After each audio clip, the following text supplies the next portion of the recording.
you jot these down. I'm going to go through them very quickly now. Here's number one. Review your performance, whether it's communication or whether it's activity or whether it's a CEO or whether it's on the job. Here's what my father said, a seminar in a sentence. I wish he was here to give it, but since he's not here, in his honor, I will give his seminar in a sentence. Here it is. Always do more than you get paid for to make an investment in your future. Now, some unions would argue with us on this. That's my papa's seminar in a sentence. Always do more than you get paid for to make an investment in your future. My father was so unique. Papa said if it's raining, you can't fix the roof. If it isn't raining, it doesn't need to be fixed.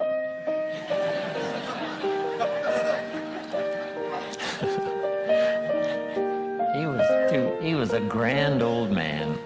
Wow, this guy. So review your performance, your language with your children. Just go over that and say, have I been too harsh and too strong, and too stubborn? Should I learn to be easier, mix more compassion with the tough stuff I have to deal with? Yes. You know, prayer will help sometimes. If nothing else, dear God, help me say the right thing, not to ruin it all by poor communication. Here's the next on my list. Face your fears. I don't know what challenges you might have in going over the stuff we've been going over in terms of amending your philosophy or going back and, redoing some stuff that you might have messed up. Face all your fears. That's how you conquer them. Don't dismiss them, just face them. Say, here's what I'm afraid of. I wonder what I could do to change that. Here's the next one. Exercise your willpower to change direction. You don't have to keep doing what you've done the last 6 years if it's not yielding you the benefits you want. In the seminar I do for Jerry, my mentor helped me to review the last 6 years so I wouldn't repeat those errors the next 6.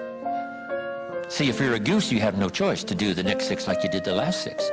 But if you're not a goose, here's what you can do. Pick a new destination and start going that way. You say, well, I've done this for the last 2 years. I'll probably have to do it another 2. And the answer is no, not in a million years.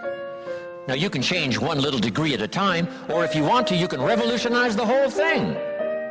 Who says you couldn't revolutionize the whole thing in a week's time and start a brand new direction that will most assuredly help you arrive in a brand new place a year from now, 3 years from now?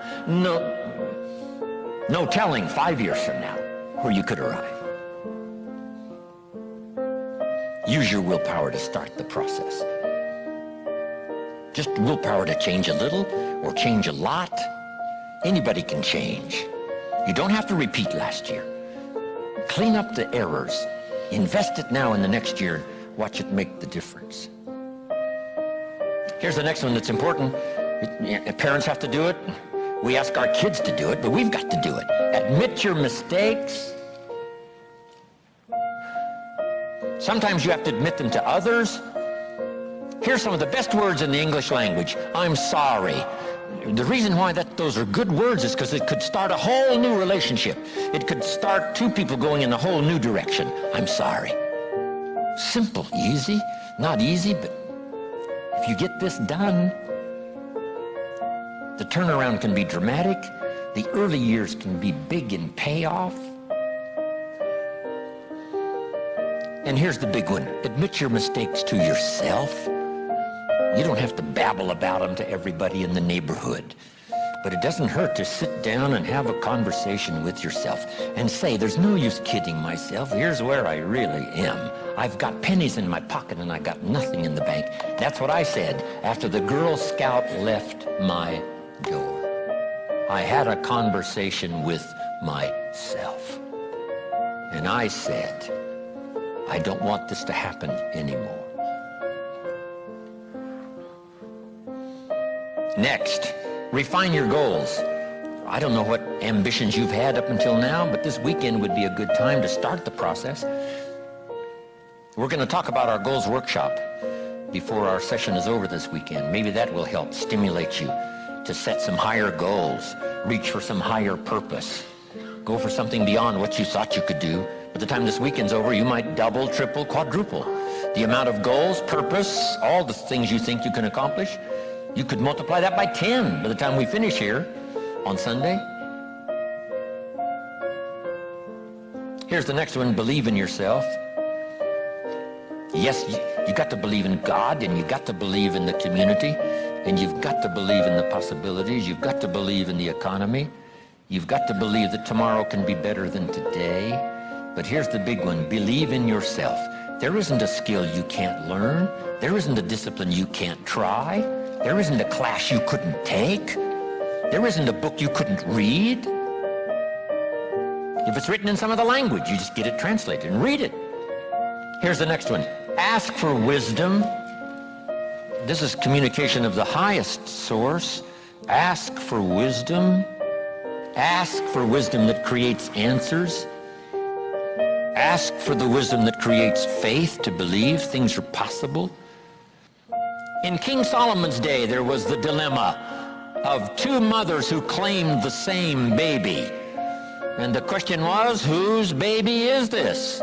This mother says, it's mine. The other mother says, no, it's mine. Solomon said, bring me the baby. They brought him the baby, and he raised the sword. He said, I'm going to cut this baby in half and give one half to this mother and one half to this mother. And as he raised his sword, sobbingly, the real mother said, no, no, no, don't cut the baby in half. Give it to her, who was not the real mother. Solomon says, now I know who's the real mother. See, that is so wise. And the moment was such drama. But Solomon, the wisest of the wise, knew what to do to settle the deal. Ask for wisdom to deal with the challenges of today and tomorrow, to deal with the challenges your family brings you. Don't wish it was easier, wish you were better. Here's the next one, conserve your time. I must learn to do this. How much time have I got left? Not an unlimited supply. How many of these weekends can I do? Not 1,000, just a few, maybe a handful. Sometimes we get faked out. Bill Bailey says, the average person says, I got 20 more years. No, Bill says you got 20 more times. If you go fishing once a year, you've only got 20 more times to go fishing. Not 20 years. That fakes you out. I got 20 years. No, 20 times. See, that brings it right down to the real stuff. 20 times. How many more seminars like this? Not 1,000, a few, just a few. So would I mumble and stumble? Would I give you less than my best when I've only got a few more to give? And the answer is no, of course not. If you're a person of some dignity and quality, you wouldn't let that happen. Now watch me bleed. The winds of life are blowing. It brings doubt like rain.